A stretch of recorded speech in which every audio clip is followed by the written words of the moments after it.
I asked you guys, or you guys asked me who my favorite character type might be, so that you guys could recommend me some characters for me to watch more about, because I wanted to get to know like individual characters a little bit more. And one of the characters that came up in terms of my favorite archetype, which is suffering.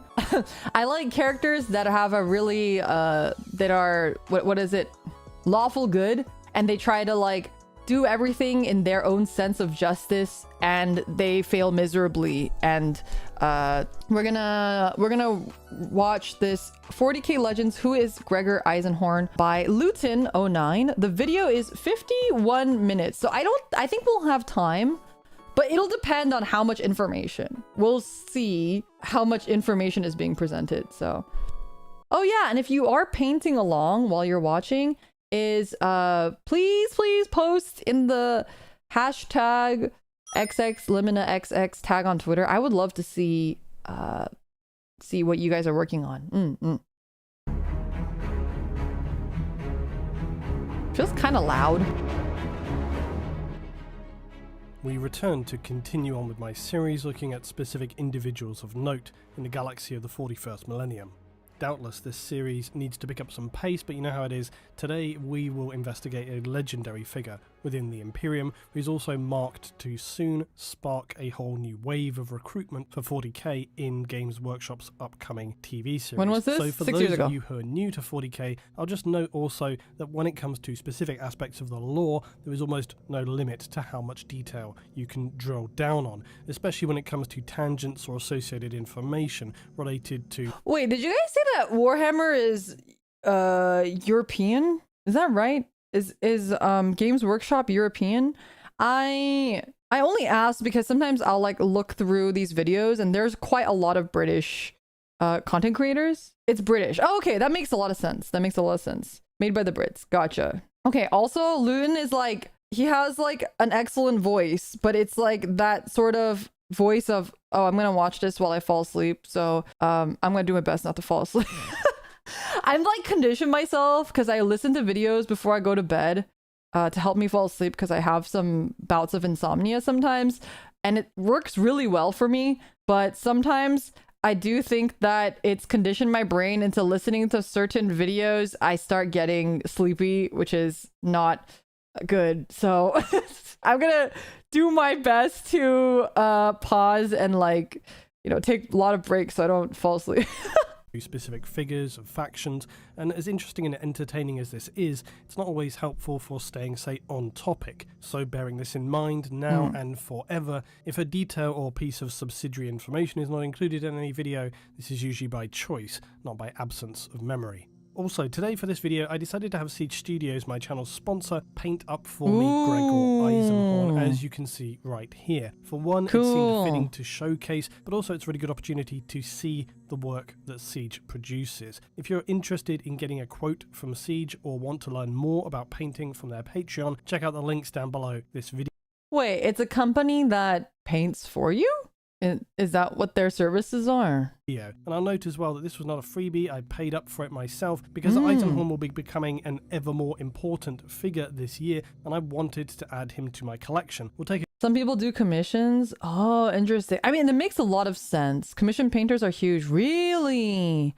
Wait, you know, it'd be really cool. It'd be cool if one day I can paint some miniatures and I can put them on like the Glitch Stars shop or something, and you guys can buy it, have a hand painted Limina miniature. That'd be cool. Or it could be like a prize for some event or something. I think that'd be really cool. I never even really thought about that, but that's really smart. Take a closer look at the mini in detail toward the end of this video. If you want to find out more about Siege, as I say, check out the links directly below the video. I gotta get my painting chops up. Gregor EISENHORN.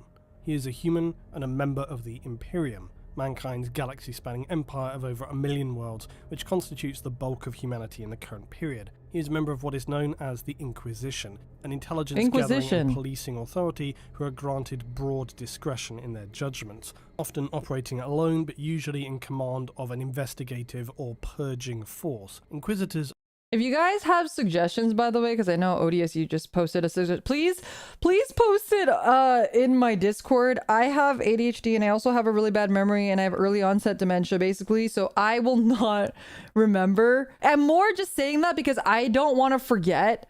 If you say something in passing, I'll always be like, oh, that's cool, I should check it out later. And I'll completely forget, or I'll be like, I can't find in my stream where it is. Maybe use a notepad. Yeah, but I don't want to like stop stream every time. So anytime you guys mention someone, you guys can still mention it in chat, but please always, if you can, also post it in the Discord so I remember to go back to it later. Because I would love to see whatever, you know, you guys recommend. Let me turn up the AC. It's getting pretty hot in here. Oh my gosh, you guys know how my computer almost exploded the other day? So actually, I also found out that my computer is almost full on memory. Are some of the most feared human individuals in the galaxy, and this is primarily because of the highly minimal limitations placed upon their actions. In short, Inquisitors answer only to themselves and the Emperor of Man.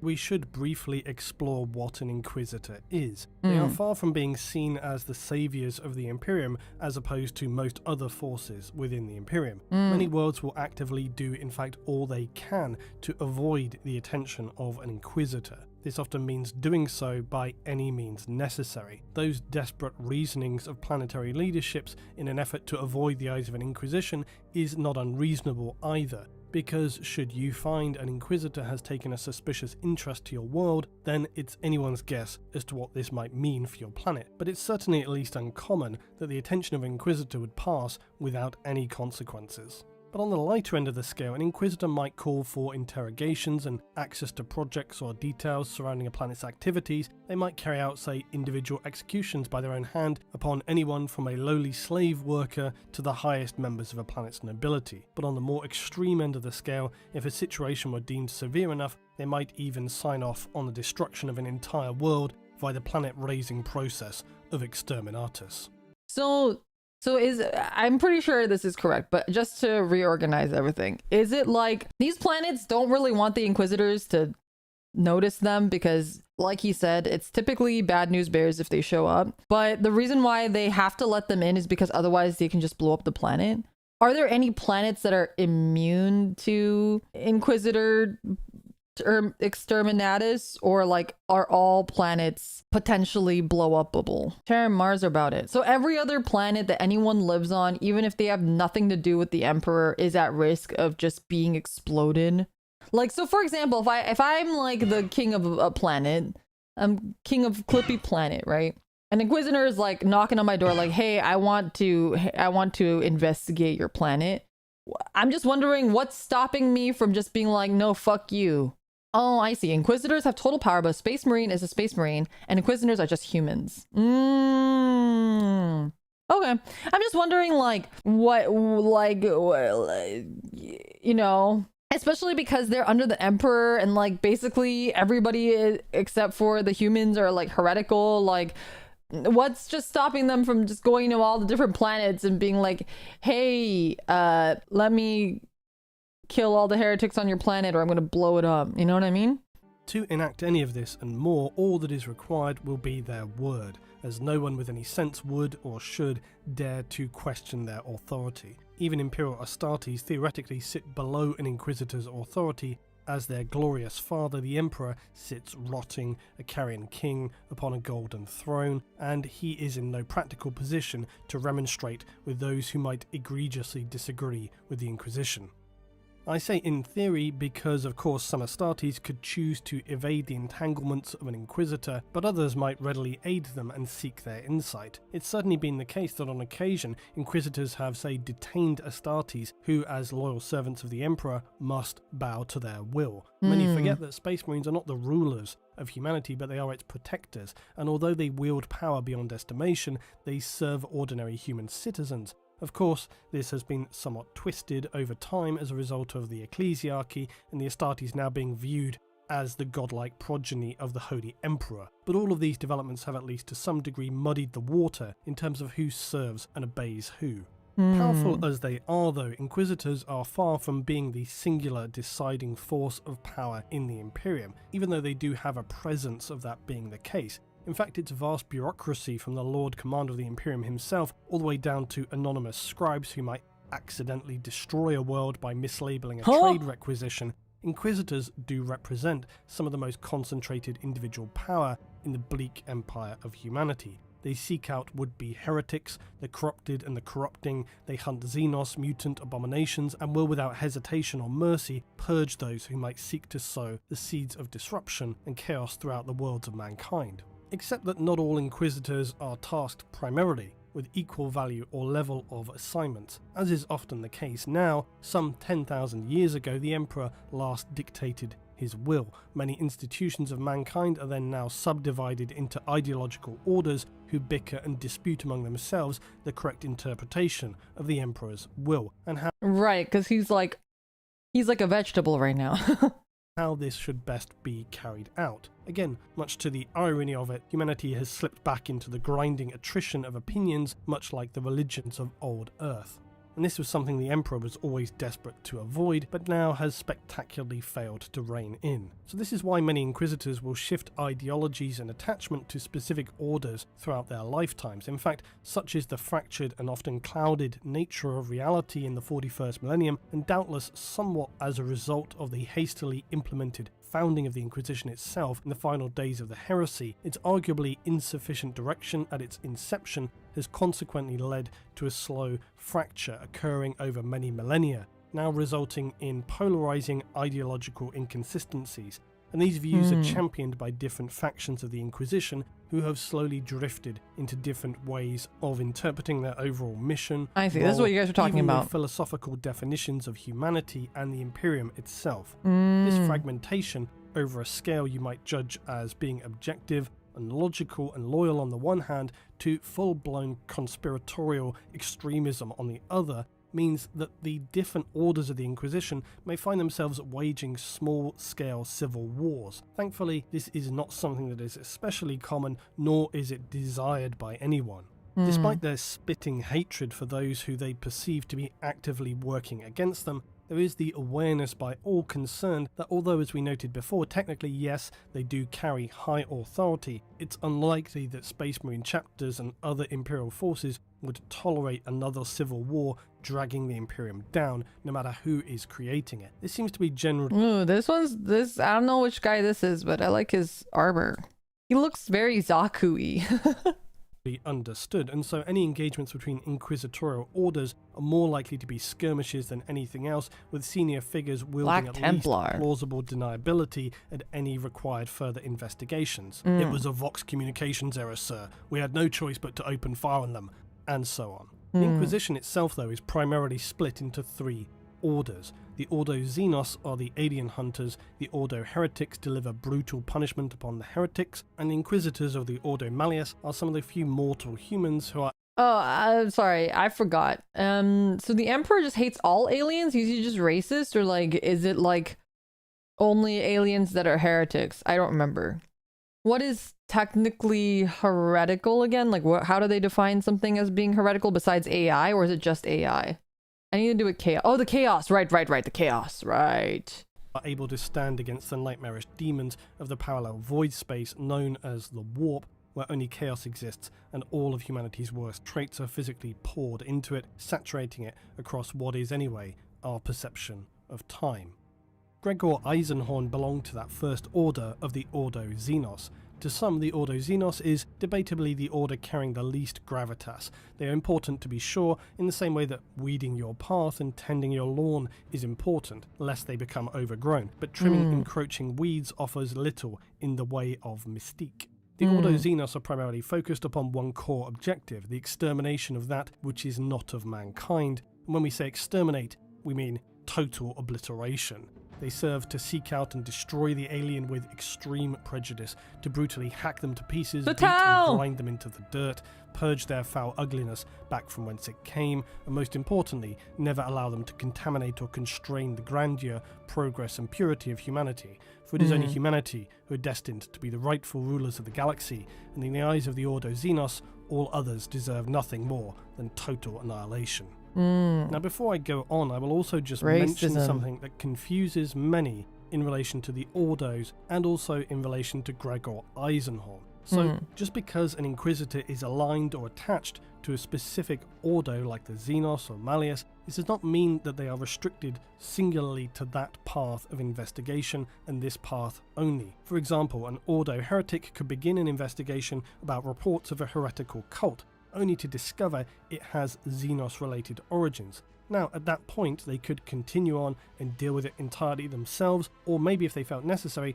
they might call in a fellow Inquisitor who specializes in that area. Now, this can obviously be played out in various combinations. You may be directed more towards missions and tasks which involve that discipline, as it were, and I say this because a lot of what EISENHORN gets involved in is relating to the dark powers of the warp, which often leaves people asking, well, hang on, I thought he was the Ordo Xenos. He is, but that is not really important. Without wanting to go off on a really huge tangent here, I'll just also say that this is often true of other narratives within the Imperium. You often might hear about X-Force dealing with X situation, so you get the impression that they are the only ones qualified to handle that specific sort of task. It's just not the case. It's just that they're probably doing that because they're better trained or suited to it in one way or the other. Gotcha. So you don't have to necessarily be tied to whatever ordos you're in.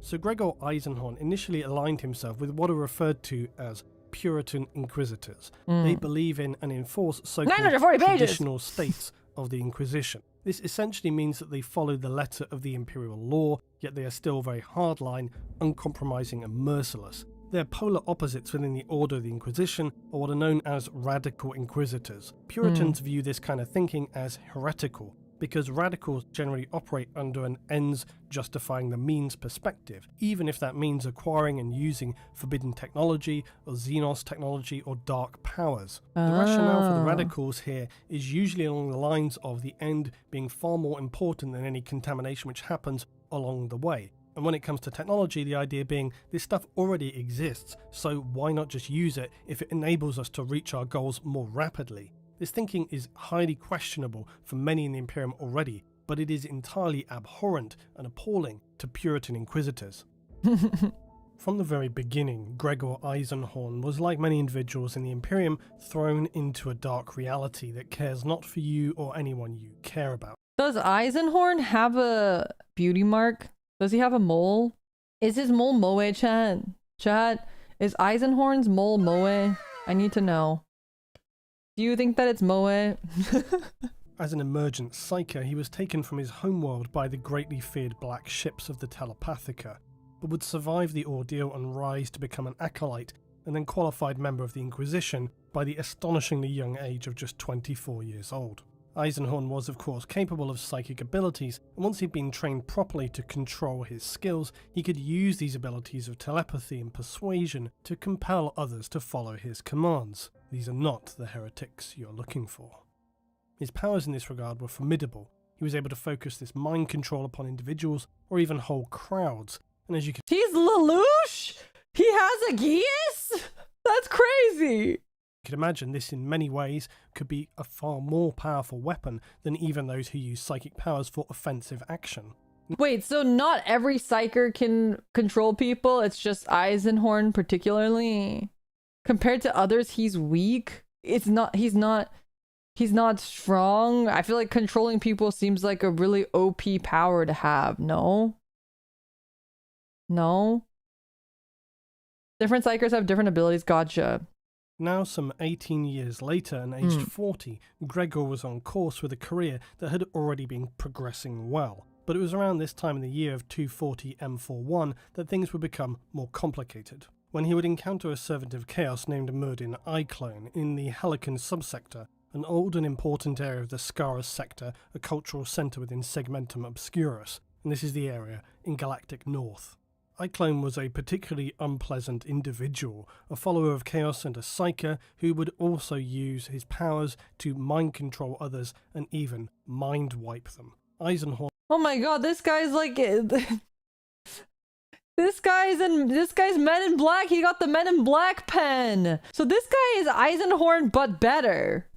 Would hunt Iclone for several years, finally cornering him on the world of Hubris. And I do have to give you some detail about the world of Hubris because It's so stupid it would be a crime not It's so to. stupid. The story goes that the original colonists who came to Hubris long ago and used long-range scans to decide to settle there in the first place, except upon arrival they found their systems had inaccurately represented the data of this world to them, and now after a 70-year voyage they were stuck facing a planet that was basically nothing more than an ice world. It seems the nature of this was that whilst the planet was periodically habitable, its orbit meant that it would annually become swathed in ice and essentially completely uninhabitable for 11 out of its 29-month solar orbit. Oh no. Yet despite this, the colonists decided they had little option other than to now settle here, and so they devised an ingenious plan to deal with the problem of living on a world incapable of supporting life for a third of its year.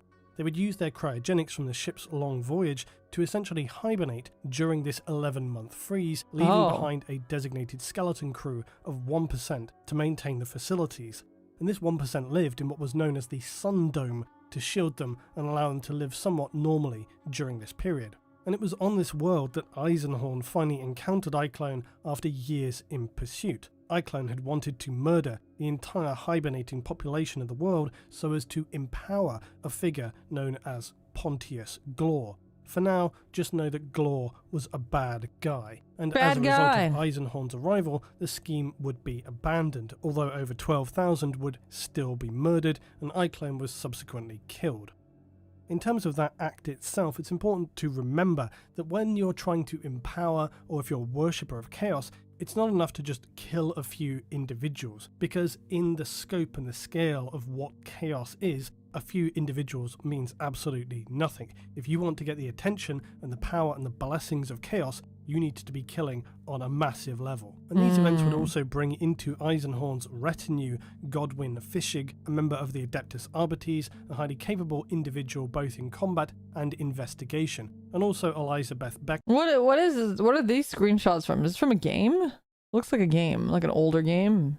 Quinn, who joined him as a result of the incident on Hubris. Gregor was quick to recognize Elizabeth as one of those rarest of individuals, a null psyker, otherwise known as a blank.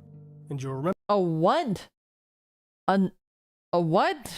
so Elizabeth Beckwin, who joined him as a result of the incident on Hubris.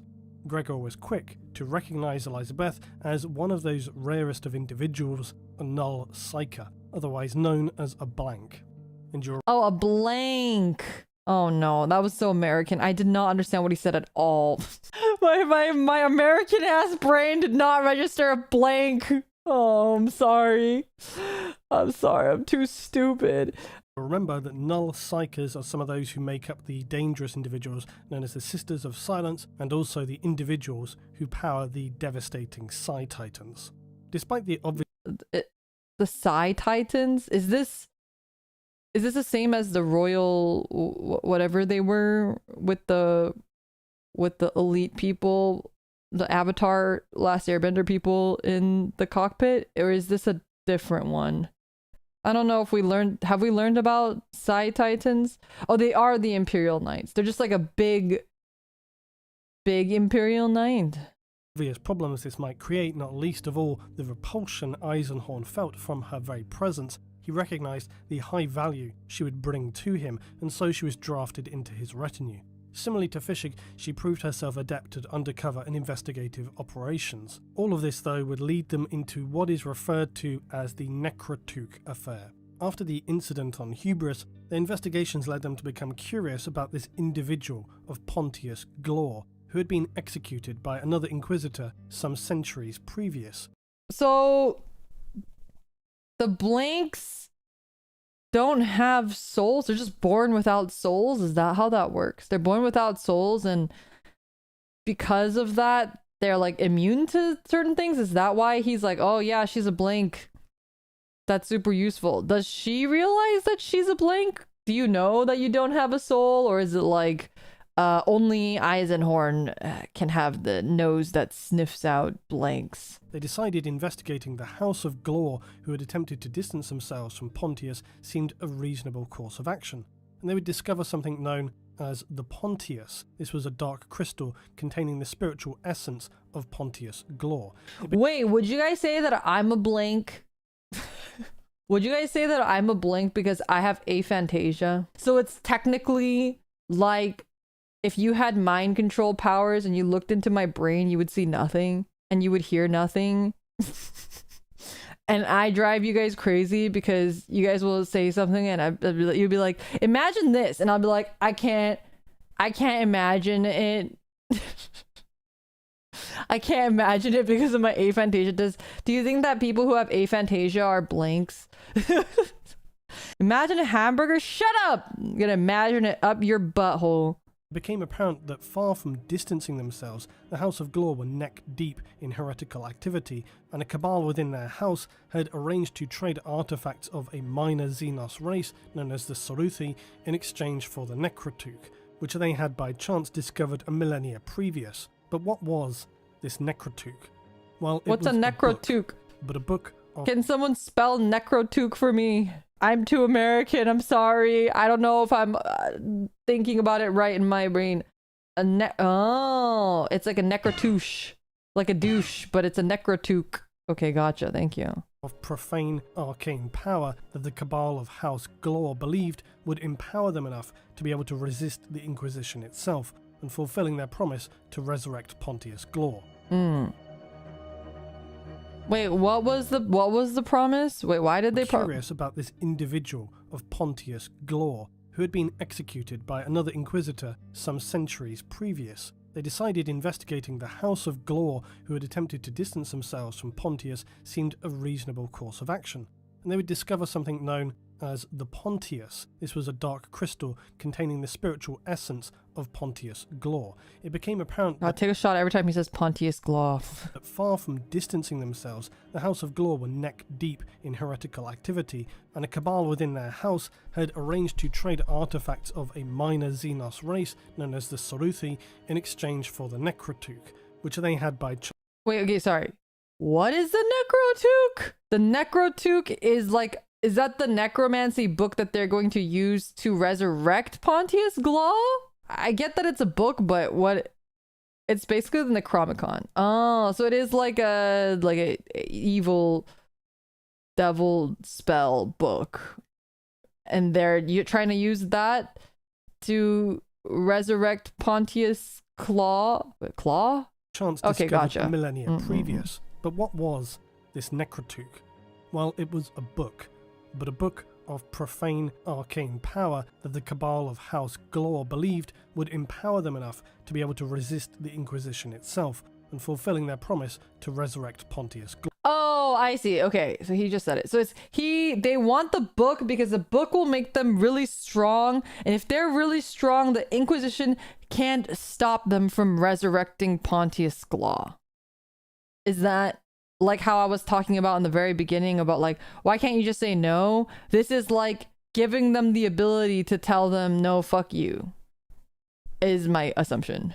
Don't blow up our planet, please. Through the actions of EISENHORN, his retinue, and Imperial Guard troops, they were able to prevent the House of Glor from acquiring the Dark Tome. But even slight exposure to it nearly caused his demise when he was assaulted by a Chaos Marine known as Mandragore, formerly of the Emperor's Children. Wait, EISENHORN was assaulted?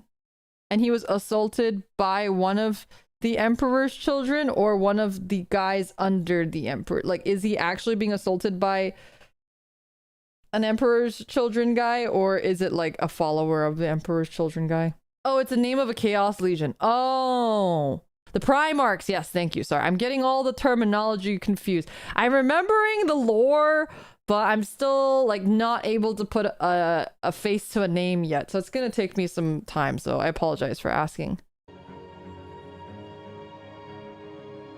However, he was tricked by EISENHORN, who exploited him coming under the spell of the book similarly to himself, and in that moment, he was able to decapitate the Chaos Marine. This caused Mandragore's body to combust, into which EISENHORN placed the Necrotuk. And it would be this action which placed him in a conflict with Inquisitors of the radical ideology who believed he should have retained the book for his research and to exploit its powers. EISENHORN will be part of a subsequent assault on the Saruthi homeworld to purge and destroy. If he so he put the Necrotuk in that guy's like head, but that's how you destroy it? he destroyed it by putting it in that guy's head? Is that how that worked? Why are they mad that he put it in his head? And they're like, you should have used it instead of putting it in his head. He putting it in his head destroys it, or is that how, because he's part of the chaos, or it was on fire? He said that he like decapitated him and he put it in his head. Oh, he died from unholy fire and used the fire to destroy the... Oh, chaos explosion, chaos book, more explosion. Oh. The tainted zealous race, that makes sense. after That it makes was a lot more revealed that sense. the Saruthi were more than happy to trade the Necrotuk as they already had another copy of their own.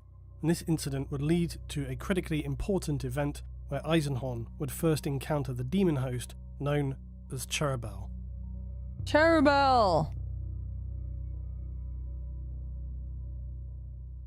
Roughly a century passes since the incidents surrounding the Necrotuk, and EISENHORN continues his investigations for the Imperium, encountering corrupted Imperial Guard, as well as suffering personal losses and injuries to himself. By 338 of M41 though, he would begin a new line of inquiry that is possibly his most notable and infamous investigation, that of the Inquisitor Quixus.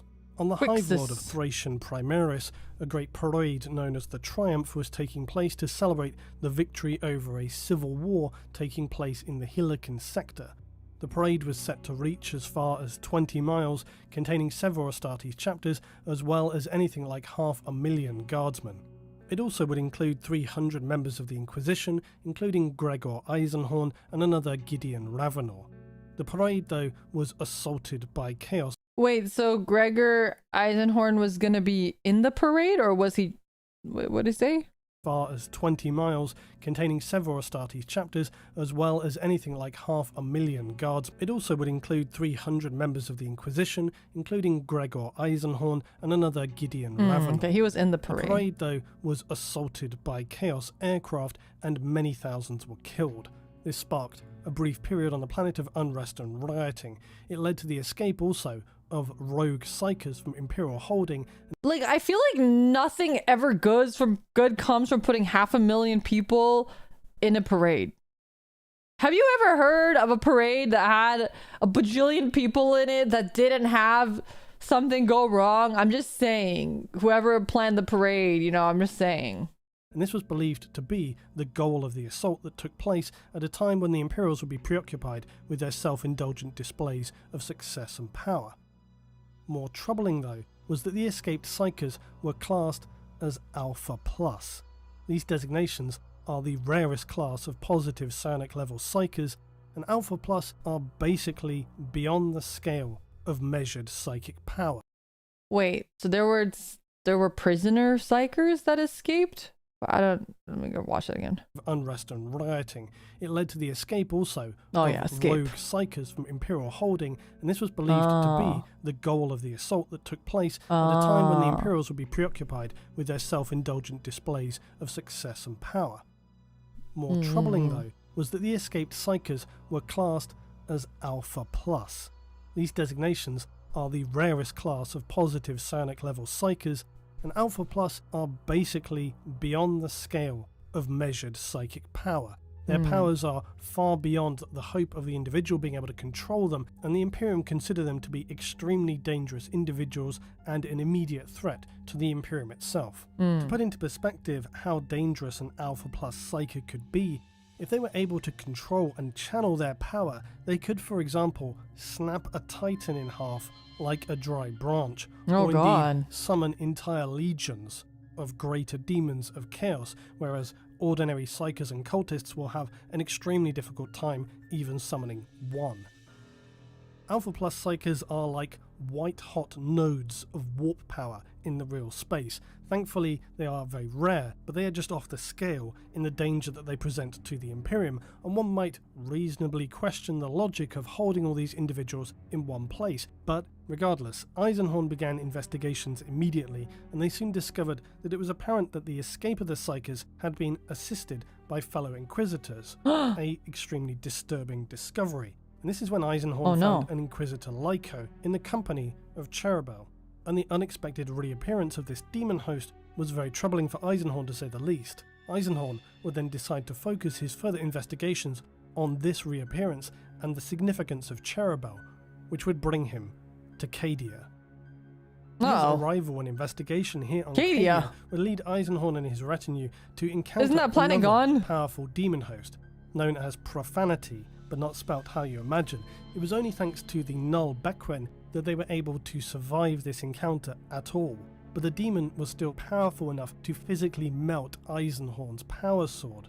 Eisenhorn would vaporize the host body of the demon host, but then simply took possession of one of his associates and escaped. And this is when we see the beginnings of trouble and the muddied waters of loyalty begin in the mind of Eisenhorn, who would then also be arrested by one Inquisitor Ozma for consorting with demons. The events leading up to this and their resolution for me highlights the problematic nature of life for Inquisitors. Through no real intention or fault of their own, their activities and investigations may, and usually will, bring them into contact with, or result in, the manipulation of demons, Xenos and other warp entities, as well as associated condemned technology.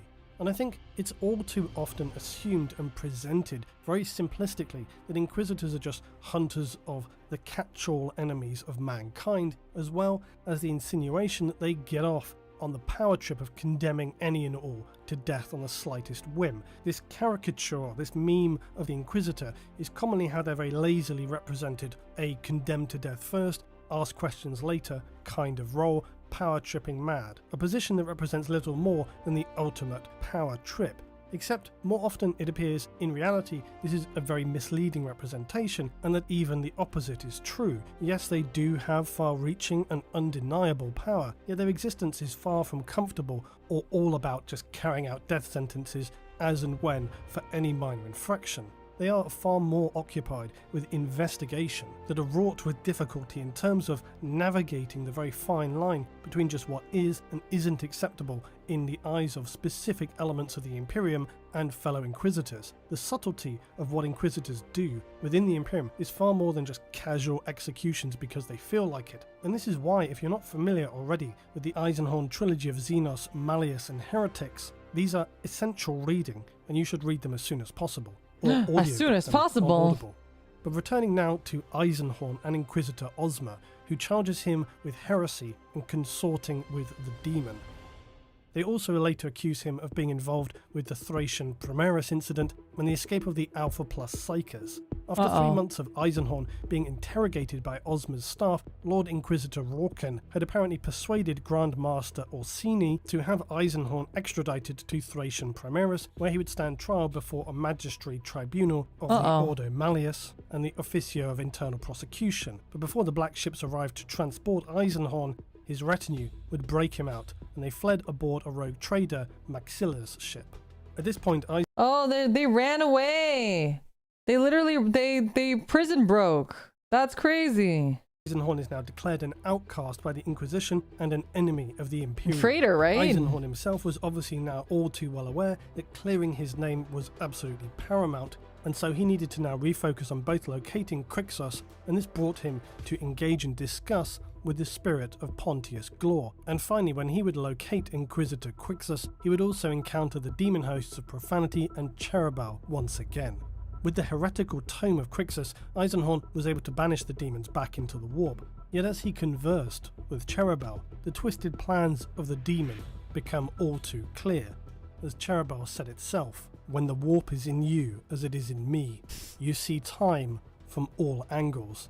You see what will be and what will come, what someone here now will do in a century or two. I like the lip someone syncing. there has done 1,000 years in the past.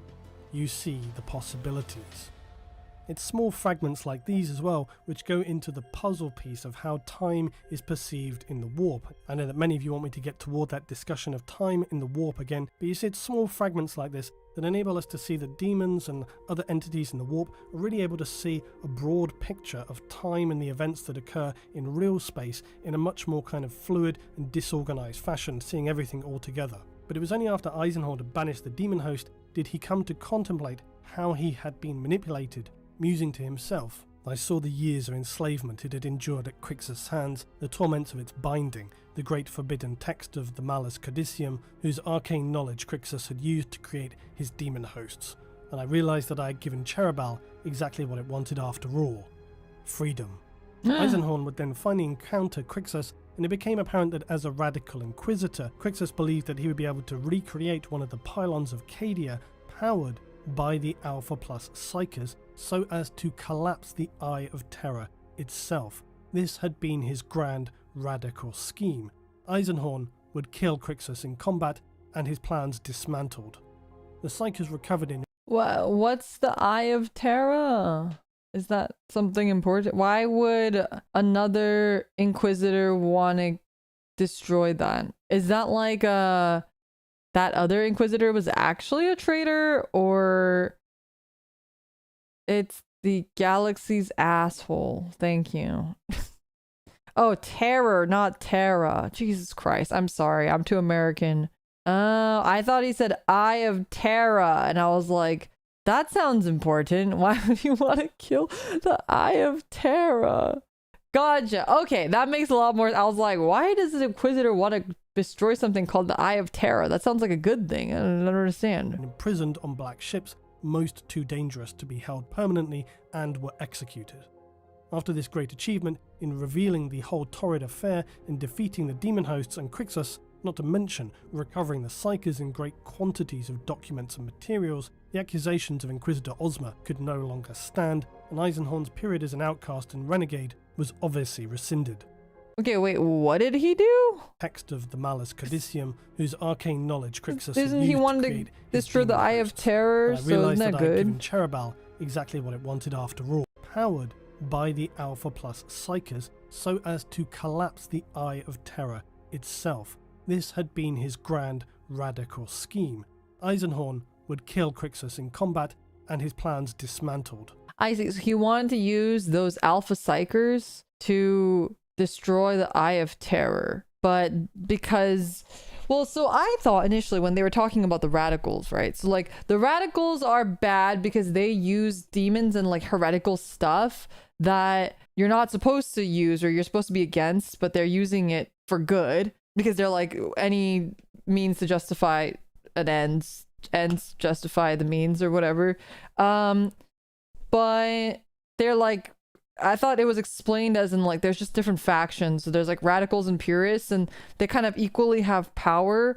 So what I'm confused about is now Eisenhorn defeated Quixos, but wouldn't that be objectively seen not necessarily as a good thing? It just kind of would depend on which faction you're in. Okay, so it's like he thought he had this thing, and then everyone else looked at him and goes like, there's no way that that's a thing.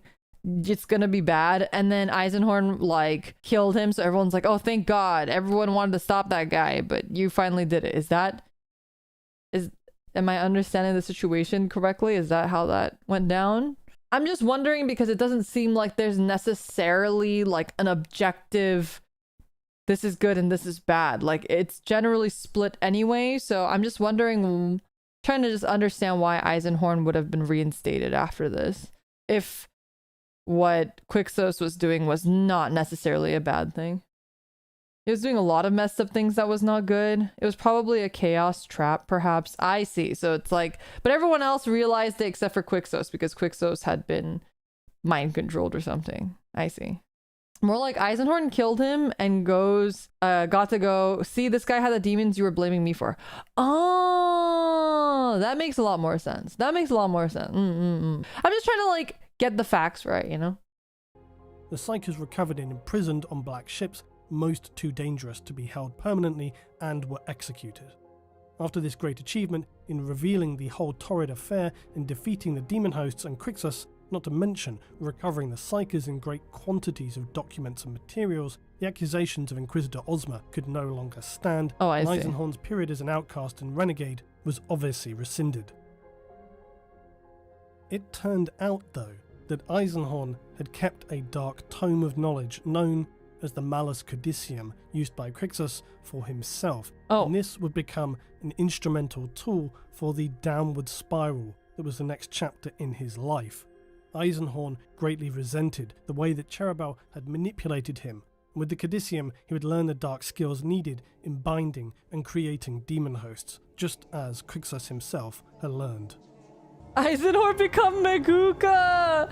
No, being Meguka is suffering!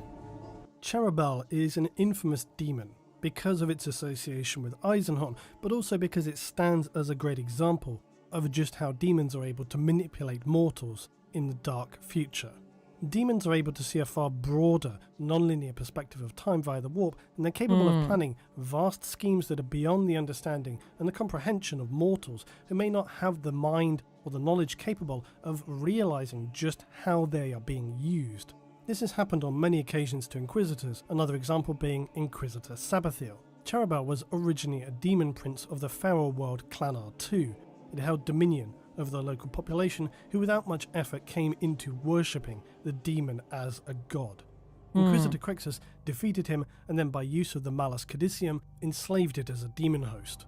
A demon host being basically a demon that is bound to a living human, enslaved to their will. And while this is quite obviously insanely heretical, this is an example of something a radical Inquisitor might attempt, but more commonly Chaos cults will seek to summon demon hosts, offering a host soul for possession. The difference being that a cult will usually be subject to the will and power of a demon, whereas a radical Inquisitor will often be able to dominate and control the will of the demon, although they are not necessarily entirely successful at this, and especially over time, as already stated, a demon's grand scheme can undermine the apparent control a mortal has over them. Either that, or their insidious nature will slowly poison the mind of the Inquisitor over many, many years.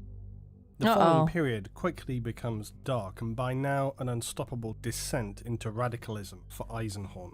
While originally his encounters with demons were unjustly reasoned by Inquisitor Ozma as being corrupting and evidence of Eisenhorn consorting with demons, his manipulation by Cherubel, his acquisition of the Malus Codicium, and the seeds of radicalism sown by Crixus were leading Eisenhorn down a path from which there would be no route back. Eisenhorn's own associate Godwin Fishing once had told him that he had been warned to stay away from any hint of radical sympathy, stating to him, "Trust me, Eisenhorn, if I ever thought you were, I'd shoot you myself." Eisenhorn would once again encounter the heretic Fade Thuring, who had killed one of his retinue Midas Betancourt many years before, and back then Fade was merely a minor Chaos cultist, but he had escaped the revenge of the Inquisitor. Now Eisenhorn encountered him after travelling to a world of Dura where Chaos Titans were being stored. Eisenhorn and his team caught up with Thuring, but not before he managed to activate a Warlord Chaos Titan. Eisenhorn himself had... Oh my god, this guy's like Gav. This guy's a Granute. He's got like a weird stomach. He got a weird mouth, like near his stomach area. Although he got eyes over here too. This is everything reminds me of Gav. No deep understanding of Titans, but he knew enough to know that they primarily operated by means of a psychic interface, and that therefore their problem could be overcome by the use of psychic power, something that they had plenty of options of using to approach the situation. Their objective would be to destroy the link between Thuring and the Chaos Titan, and Eisenhorn speculated that by using a rune staff, he and another Psyker could use their power to break into the Titan's consciousness, and then his associate Bequin, the Blank, would also hold on to this staff, and using her null ability, they would amplify this to destroy the psychic connection of the Titan completely. Eisenhorn and associate Rassi found themselves in the world of the Warp and the mind of the Chaos Titan, the Krua Vault, describing this as the Titan's memories, its mental landscape, and this was revealed to them, which, incidentally, contains yet another specific reference to the fact that Titans originate from the Dark Age of technology and not created originally by the Mechanicum on Mars. What is the Dark Age of technology, Chan? I don't know if we learned about that. And if we did, please let me know if we learned about it. What is the Dark Age of technology? And the Mars, that's where the Adeptus Mechanicus is that right? That was where science was so good it was like magic. Oh. When they found themselves within this Titan's consciousness, Eisenhorn spoke about what he saw within the memories of the Titan. May the God Emperor spare me. I saw such things then. I stood on the brink and peered into the abyss of the Titan's memories. I saw cities die in flames. I saw legions of Imperial Guard incinerated, I saw space marines die in their hundreds, scurrying around my feet like ants. I saw planets catch fire, burn to ashes. I saw Imperial Titans, proud warlords, burst apart and die under the onslaught of my hands. I saw the gates of the Imperial Palace on Terra through a blizzard of fire. I saw down many thousands of years. I saw Horus, vile and screaming his wrath. I saw the whole heresy played out in front of my eyes. I saw the age of strife, and witnessed firsthand the dark age of technology that preceded it. I fell plummeting through history, through the stored memory of cruel revolt. I saw too much. I started to scream. Rassi slapped me hard around the face. "Gregor, come on now, we're almost there." This was when Eisenhorn's null companion Bequin would take the staff and was tragically killed in the process. No! While being a null, the process that Eisenhorn had speculated could bring down the Titan created what might be described as a psychic backdraft. As Bequin connected herself to the powerful amplified psychic rod, the all-powerful sentience of the Titan had entered her mind, and all were thrown back from the staff. But Bequin was tossed as much as 12 meters back away from the staff, and as she did so, bones shattering upon her hitting the stone walls of the chapel they rested in. Oh, Jesus. Bequin had been Eisenhorn's companion for a significant period of time, and the grief of this, coupled with the fact that his plan had failed to take down the Titan and the chaos of Thuring was still bearing down on them, caused to him a considerable degree of guilt and despair. And it is, of course, situations like this when people will hear the whispering calls of chaos and the warp to take out the easy way to listen to the promises of the demons. More of Eisenhorn's entourage will be killed by the Titan, and in the depths of his despair, knowing he had no way of countering something like a Titan, after waiting so many years to carry out the revenge on Fade Thuring, his last option was an unthinkable one. Eisenhorn held the rune staff and recited the words he had spent decades studying from the Malus Codicium. He attempted to rationalize his actions to himself, hearing the years of conversations with his associates from centuries previous. Yet he was not in that place and time now. For Eisenhorn, the line between heresy and purity were no longer clear or black and white. The line between the two had become thinner and thinner over time, and now that fine line had become a blur. It was not distinct or clearly marked. This was the moment that Eisenhorn would finally cross into the ideology of radical inquisition. He would unleash Cherubel and command it to destroy the Titan that was moments from killing them all. The skull facing of the Titan would crack and explode from the inside out, the huge war machine coming crashing to the ground. In one single release of demonic power, Cherubel had killed both the Titan and Eisenhorn's foe, Fade Thuring. Yet the demon was not acting at the command of Eisenhorn.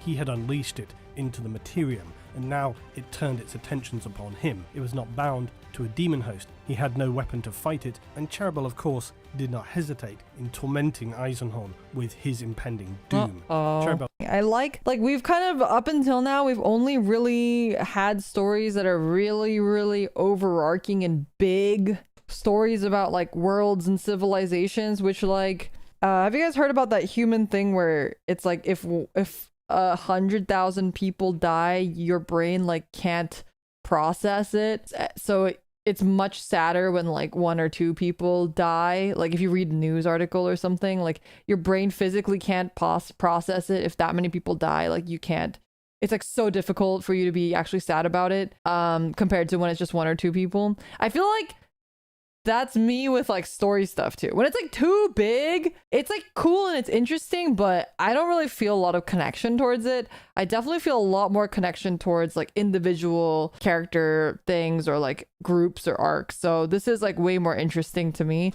Although I think because the big picture stuff I still don't fully understand. I mean, not that anyone probably fully understands because there's so much. It does leave me with a lot of wait, is this how that works, or why did that happen then? And and I'm sure that if I read all the books, it's it would make a lot more sense. But since we're doing a speed run of it. Cherubel's assault was paused when an old man Dronicus pushed it back by use of an Aquila from the chapel, screaming the words of worship for the Emperor. And this mild delay enabled Eisenhorn to commit further acts of unthinkable heresy. Bastian Vevok was a young idealistic Ordo Xenos inquisitor, a strict Puritan and formerly Inquisitor Ozma's interrogator. He had barely served the Inquisition for half a year when he was sent to the world of Dura to assist Eisenhorn's hunt for heretic Thuring. Vivek proved to be quite the annoyance by his proximity to Eisenhorn, with what might best be described as apple-polishing behaviour. Vivek had been badly wounded, though, by the Titan assault and now lay in a terrible state within the chapel. Eisenhorn approaching the young Inquisitor, who assumed that Eisenhorn was there to comfort and help him. However, his line of questions to Vivek immediately made him panic as to the older Inquisitor's intentions, and with fair reason, as Eisenhorn proceeded to then use Vivek's own blood to mark out symbols across his broken body. The old man Dronicus was heard outside screaming as Cherubal had finally found the power to melt the Aquila. In his last moments, the innocently naive Inquisitor Bastian Vivek still did not fully comprehend just what it was that Eisenhorn was attempting to do, as he used the boy Inquisitor as a tool by which to entrap Cherubal with the few words, "In servitutem abduco, I bind thee fast forever into this host." And it was done, and Cherubal was once again trapped. Bastian Vivek was of course dead, his corpse floating above the ground, while Eisenhorn fashioned a leash to tow him along, much to the complete abhorrent disgust of Godwin Fischig, who questioned Eisenhorn that Vivek was dead before he was used as a host, wasn't he? To which Eisenhorn gave no answer. He was dead already, for his retinue, who were becoming ever more troubled by the actions and evasive answers of their master Inquisitor. Eisenhorn by now was already questioning things himself, on the one hand believing that he was headed on the right path with a renewed sense of purpose, but on the other contemplating the possibility that he was now no better than the heretic Crixus, and had become trapped in the same darkness so easily and without even realizing it. He would also ponder on the possibility that the Malus Codicium had been slowly poisoning his mind, and that this was how he found himself able to cross the line into binding a fellow Inquisitor as a demon host. Yet he also saw that via the Necrotug and the Codicium he had been able to achieve great things that he could not have done so otherwise. Oh no. It was a difficult ideological argument for him to wrestle with, and one which he found to be increasingly challenging to rationalize. Eisenhorn noted, though, that unlike other demonic artifacts and tomes, which often seemed alive to speak or whisper in some manner, the Codicium had always seemed silent, and this silence was suspicious to him. Was its benign appearance as just a book, far from that truth, and that in reality it had been doing far more damage than any other dark object that he possessed? That unlike other things which an Inquisitor would know were evil, the danger and power of the Malus Codicium was that it did not present itself in this way. It was instead an insidious thing that poisoned your mind without you even realizing it, and by the time you came to understand this, it would already be too late. This epiphany deeply troubled Eisenhorn, but he was already too invested to do much about it by now. He what do you call Pontius it? Glor had been a name that echoed It was my brain's not working. Sunk cost fallacy. He got sunk cost fallacied by he put too much money in his gachas. He put too much money in his gachas, and now he has to keep rolling. Mind break? Well, that too. You know me, I love me a good mind break. Across Eisenhorn's lifetime, beginning far back with his investigations on hubris and the discovery of the Oh, Pontius Glor! I forgot about that guy. And the discovery of these cabals, factions, and individuals who sought to use chaos to their own end. Glor's considerable intelligence and his personality had been preserved in a psi crystal by his noble family, and this had been what the House of Glor had been attempting to resurrect him into a mortal body with so long ago. This crystal had been entrusted to the care of Majos Bure, and some years later Eisenhorn had conferred with Glor using the crystal, which had led to his discovery of the demon hosts.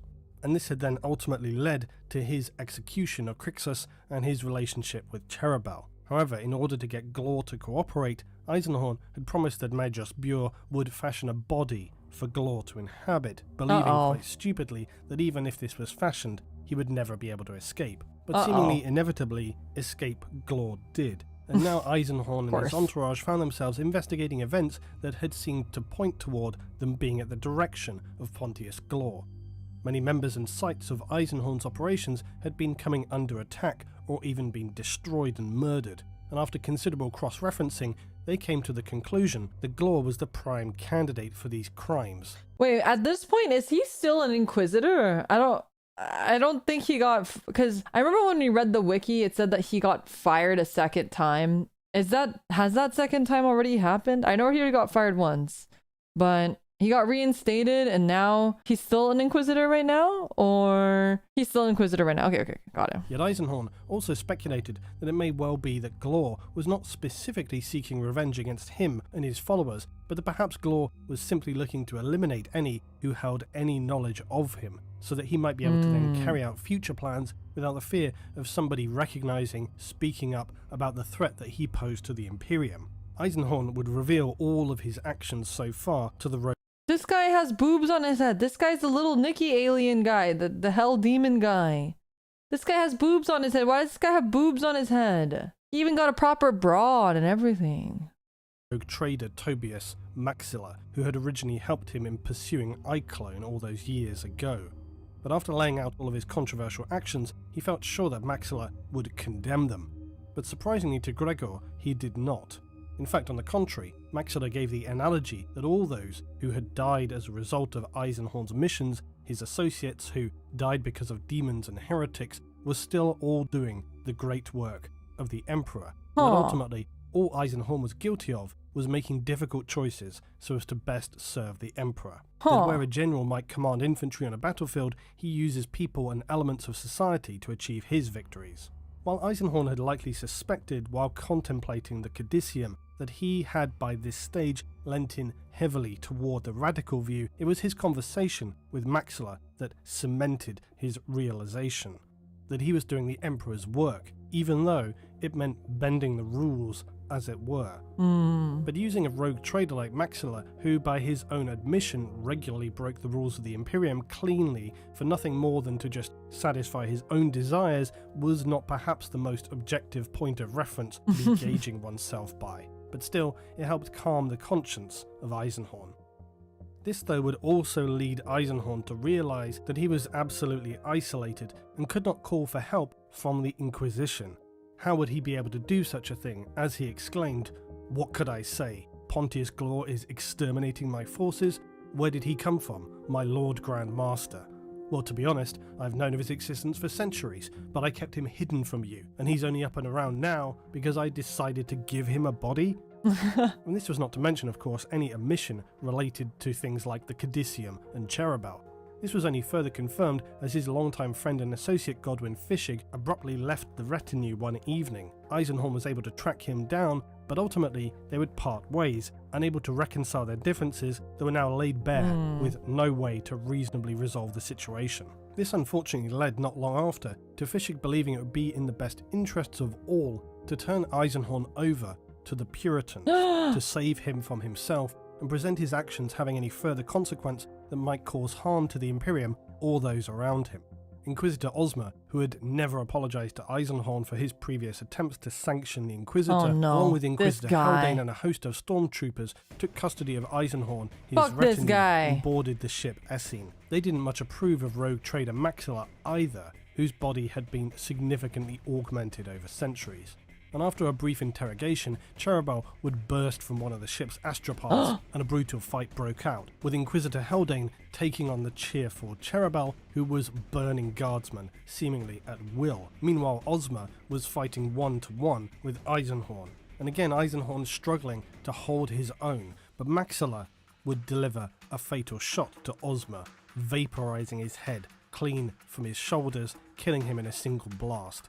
The shot had come from a ring on the rogue trader's finger, which still glowed brightly, a rare digital weapon, a relic of ancient times. He's got the what is this? The Captain Planet. He's got the Captain Planet Green Lantern ring. Inquisitor Haldane had been trapped and was slowly now being burned alive by psychic fire. Cherubel, bored with the dying human, teased EISENHORN about his impending suffering, as he always delighted in doing. EISENHORN stood firm with another newer member of his team, Alina Coy, a blank and a null, who was far from being described as weak, but certainly not of the strongest mental disposition. Her null abilities were all that stood between them and destruction, but regardless, she was still crying and scared beyond all rational thought at the sight and threats of the demon Cherubal. Eisenhorn would recall some of the words of the Malus Codicium, and it would be enough to drive back Cherubal temporarily as it reeled from the power of the tome's words. Eisenhorn and Alina would flee, only to run into his old friend, Godwin Fischig, now aboard the ship. Fischig tries to convince Eisenhorn once again to choose between surrender to the Inquisition or death, but Fischig is tragically executed by one of Eisenhorn's retinue. Inquisitor Haldane would then survive this incident with the demon, but was horrifically wounded and would take a great deal of augmenting to recover his incinerating all-over burns.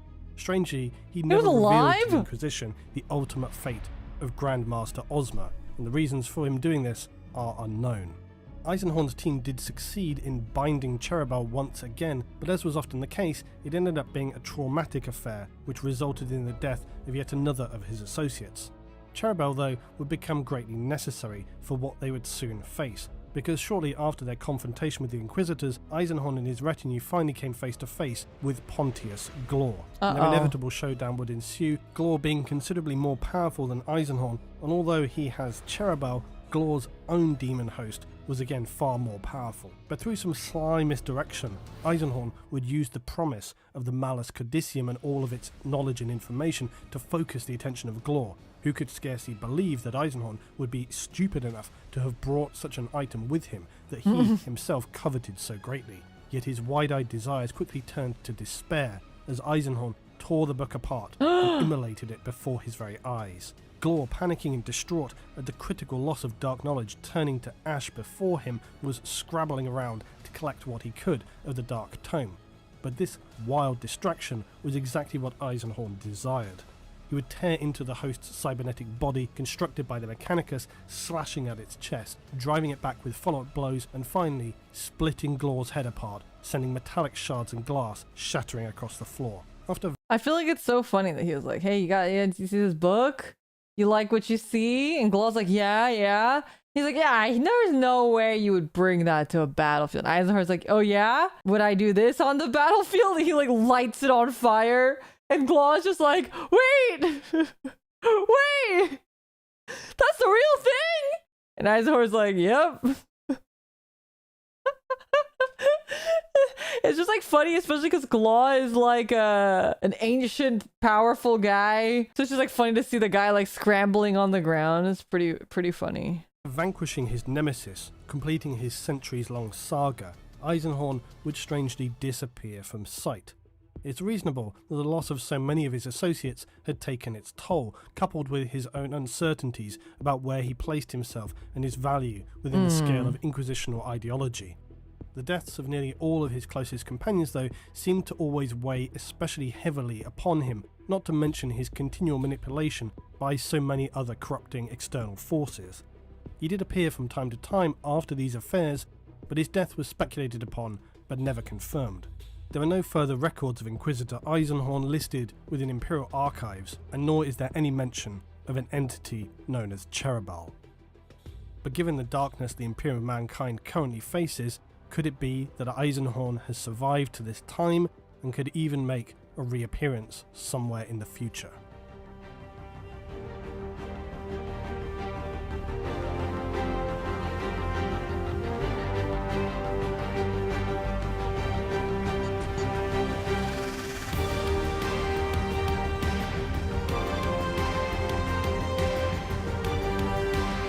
Okay, I think...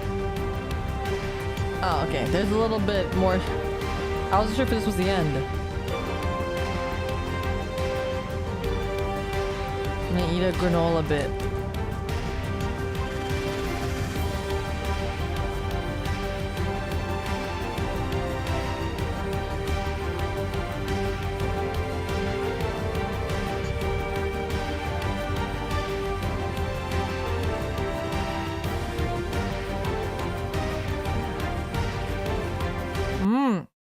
Well, I'm eating a bad time to eat a granola bar. To feel pain or fear or grief is to allow myself a luxury I cannot afford. My patience isn't limitless, unlike my authority. It's a really cool quote.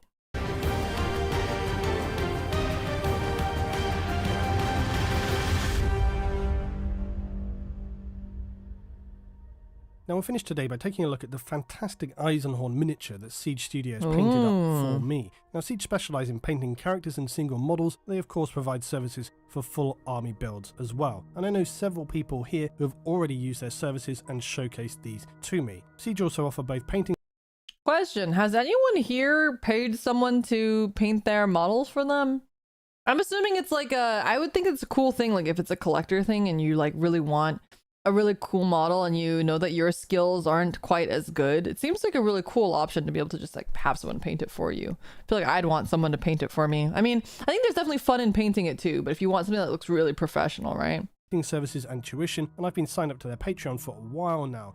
Now, as you can see here, through Patreon, they provide video painting tutorials like this EISENHORN model itself. This EISENHORN model actually was up there, so you can see how they painted it, the different techniques they used for various stages, so that you can obviously follow along, and this is going to be far better than just a PDF download alone. As I've been getting back into my miniatures, I've wanted to collect more and more pieces, and some individuals that I can just keep as singular miniatures to look at. I was really happy with how this EISENHORN turned out, although as you guys know, painting is a really big part of Warhammer for me, and I recently showcased my own painting skills, but it's still sometimes nice to actually have somebody else produce a miniature for you to just add to your collection. And I like this combination of lore with miniatures from time to time, so I'll probably get some others done in the future. If you want to check out Siege, find out more about their services, or get a quote for your own project, check out the link directly below this video. We're straight on to the next big video, which is going to be coming up very soon, and I think it's one that you guys are going to enjoy very much. I'll just finish by saying, obviously, EISENHORN is going to be soon developed into a series. This is one of several projects Games Workshop seem to be working on. This was primarily the reason why I wanted to give you guys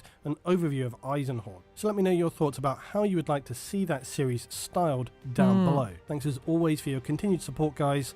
I'll be seeing you in the next one.